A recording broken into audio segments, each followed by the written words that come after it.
So when I was doing the Retro Critical podcast, I did a segment that I really enjoyed, and that was This Month in Gaming, sort of picking out a month in the history of gaming and going back primarily to my collection of EGM magazines, but also just searching around the net and looking at the releases in that given month and kind of seeing what was out and could we really determine, was this a great month, was this a mediocre month, and of course tying it into my own personal sense of nostalgia. So I figured, now that the podcast is over, let me move these segments here onto the channel. And I selected January 1996 for this particular episode simply because I really like times in gaming that are these kind of transitional periods. And I think that's what January 1996 was. We had some really good SNES releases, late SNES releases, and some of the early promising 32-bit era stuff. So before we get into it, and you'll see this on the thumbnail, this was around the time that the Ultra 64, Nintendo 64 Rumors started to come out. I remember really heated debates in high school about what this system was, how powerful would it be. We had this idea that it was going to be the most powerful system ever released. It would destroy the best computers. It would put the Saturn and the PlayStation to shame, and I kind of remember around this time, the guys in high school that I hung out with, one of them, I've mentioned him before, was saving. He wasn't going to touch video games until the N64 came out. He was an early adopter, got it day one. And I kind of remember him referencing some of these reports. And of course, as an EGM subscriber, I had been reading all of the stuff about it. So I would say, and you can see it in EGM here, this was an exciting time. And so the transition hadn't happened yet. We still were kind of between the 16 and 32-bit era, and we really did think that the 64-bit era would be something different. Obviously, that was somewhat mistaken. But I want to start off with the SNES games. And a couple of gems on the SNES. Final Fight 3, which is not a game that I played a ton of. I think I maybe rented it once. Final Fight 3 was a game that, in retrospect, I probably should have picked up. I would imagine it's quite a bit more money now.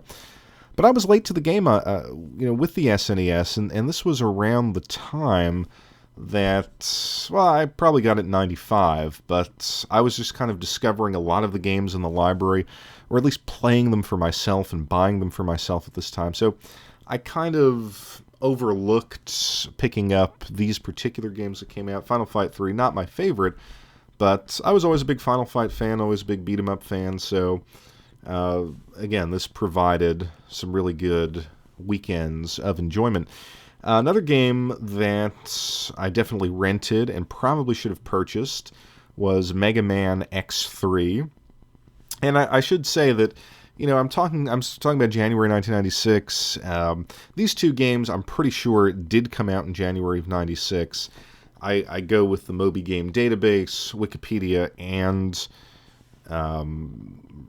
EGM and some of the other magazines that I have. So if it's end of January, end of December, beginning of January, I'm still considering it in this time period. So I'll make that caveat talking about Mega Man X3. I had read about it and did wind up renting it again. I don't know when it came out in January. I may have rented it in February, but it was a game I spent a little bit of time with. Never a big Mega Man fan, but I sort of remember this being one of the last releases I could get my hands on.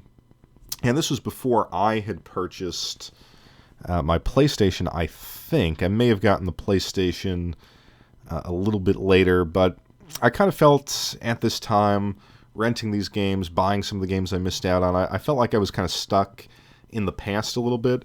So I didn't really appreciate Mega Man X3 for what it was, and it was a fun game. So those were the NES games the SNES games that kind of really interested me. There were some other ones. There was like Toy Story, Mortal Kombat 3. Actually, remember Mortal Kombat 3 being pretty good. But then you turn to the Saturn, and really some terrific Saturn releases. The first that really caught my eye in this episode of EGM was Virtual Cop. And, Virtua Cop is a game I had played in the arcade. It was a favorite, and to see it on the Saturn was really impressive. A while back, I did one of those video essays about Daytona, USA, and talking about how, at this time, for this brief interval, the Saturn was letting you do things that previously you could only do in the arcade. Virtua Cop was one of these games, and I didn't own a Saturn back in those days. I just I had a friend who had it, and he wasn't that happy with it, actually. But I don't know if he rented this or if I played this in a store, but had very little time with it. But recently, I picked up Virtua Cop 1 and 2 and the Japanese versions with the Japanese gun, and played through it back when I had a CRT here in my game room, and it was quite a bit of fun. It was a really just those crisp, clean Sega graphics that really defined so much of the mid to late 90s arcade experience for Sega.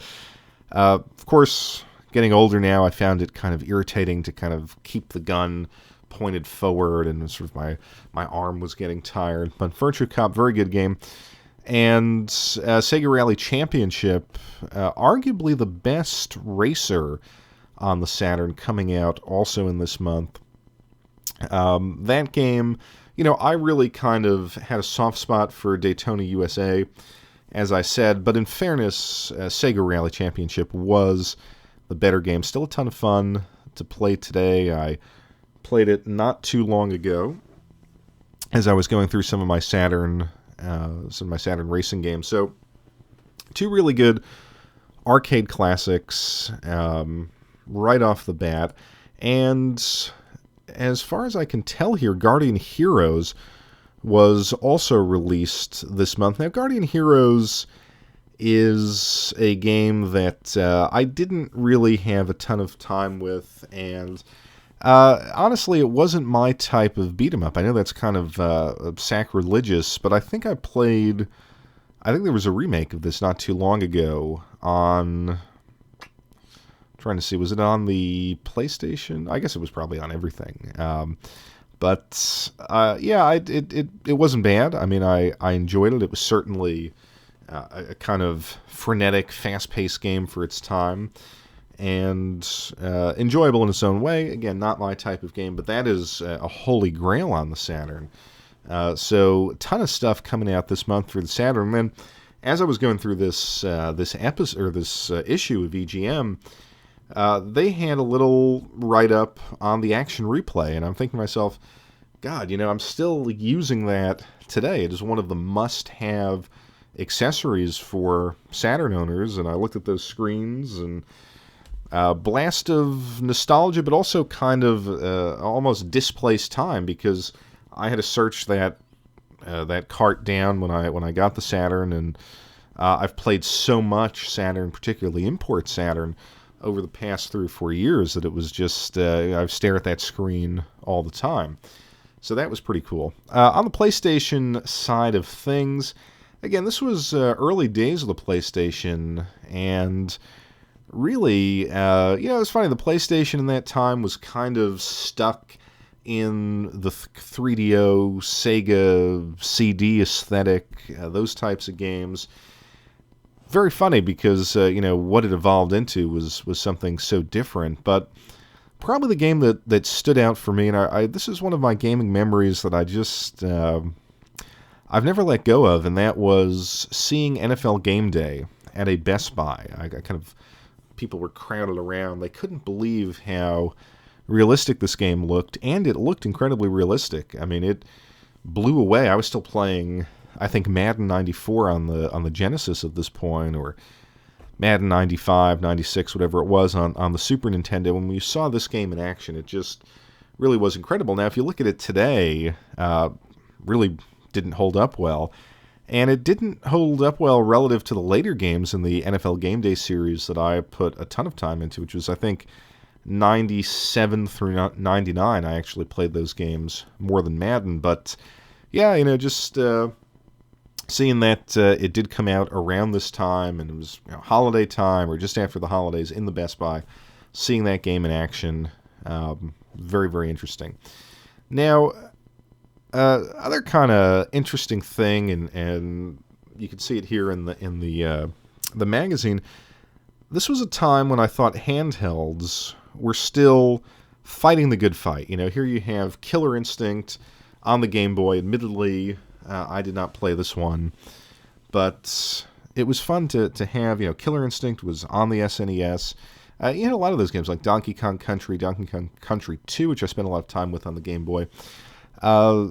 It seemed like the Game Boy was trying and largely succeeding in creating these really playable approximations of the SNES games. And as someone who prior to this point only had access to the Game Boy as my next Nintendo system past the NES, I really appreciated that. Now, I also had a Game Gear, and Sonic Labyrinth and Tails Adventures are games that I didn't own myself. I had a friend, and I had actually moved at this point, but I still went to see this friend, and his sister had a Game Gear, and so I would bring my Game Gear over, and it was kind of a strange family in that they didn't buy a lot of stuff. But whenever they went in on something, they went all in. So they had, at this point, I don't know, hundreds, but they had certainly every new Game Gear release and just every accessory for the Game Gear, just a ton of games. So I actually remember borrowing these games, well, not borrowing, but playing them at this guy's house. His sort of sister let me try them out. And again, fun approximations.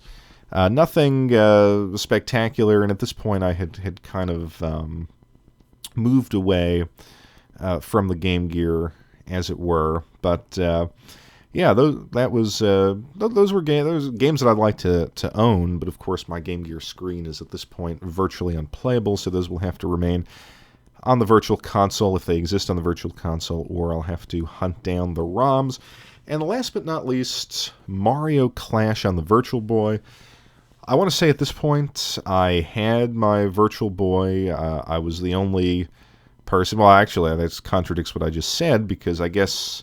No, I shouldn't say that. I mean, the Game Boy was my next Nintendo system after the NES, and at some point after that, I did get the Virtual Boy. But I want to say I was all in on the Virtual Boy, but as someone who couldn't get the SNES until somewhat later, and I don't know if I had the Virtual Boy before I got the SNES, but in any case, I was looking to these other Nintendo systems for my Nintendo fix, and Mario Clash was actually a good game. It's a game that I've gone back to fairly recently. I played more of the Wario game and Mario Tennis, but Mario Clash, kind of 3D version of the original arcade Mario Brothers. A really nice sense of depth, challenging game, a lot of fun. So, yeah, just an eclectic time. I mean, think about it, at a time when you still had good games coming out for the SNES and the Genesis. You had the new wave of the PlayStation. You had the Saturn hitting its stride with some exclusives. You had the handhelds duking it out. I mean, the 3DO was still going. The Jaguar was still around. The N64 was on the horizon. You had the Virtual Boy. And actually, before I should actually mention that you had the PC, and Duke Nukem 3D actually came out. And I do remember this game, again, only because I had a friend who... I guess the parents went all in on a computer, and they could run this. I remember playing this at his place, and having played Doom, to me this was like Doom on steroids. And first-person shooters at this point were still something of an anomaly. I mean, and think back to a time when only a computer could deliver this kind of game, and it felt unique and different to have a mouse and keyboard set up. Duke Nukem 3D was kind of a revelation in that style of game. And, of course, I was still impressed by Doom. A friend that I saw more often, he had a PC with Doom, and we would play that, back in this time. And I was like, wow, the SNES, Genesis, there's the 32X version of Doom. They just obviously couldn't hold a candle to the PC. And then you play some Duke Nukem 3D, and it was just, above and beyond anything that we had seen on a computer before. So all of this going around at the same time, just a fun time to be a gaming fan, and also so much else on the horizon. I mean, I think if you look this stuff up, Pokemon Red, I think, was coming out in Japan, so I guess the next wave of Pokemon games. Ton of great Super Famicom RPGs were coming out, so which you can only read about, obviously. I didn't have the money to import any of these things. So that was my experience in January 1996. If you were around at that point and you have some memories, leave them in the comments below.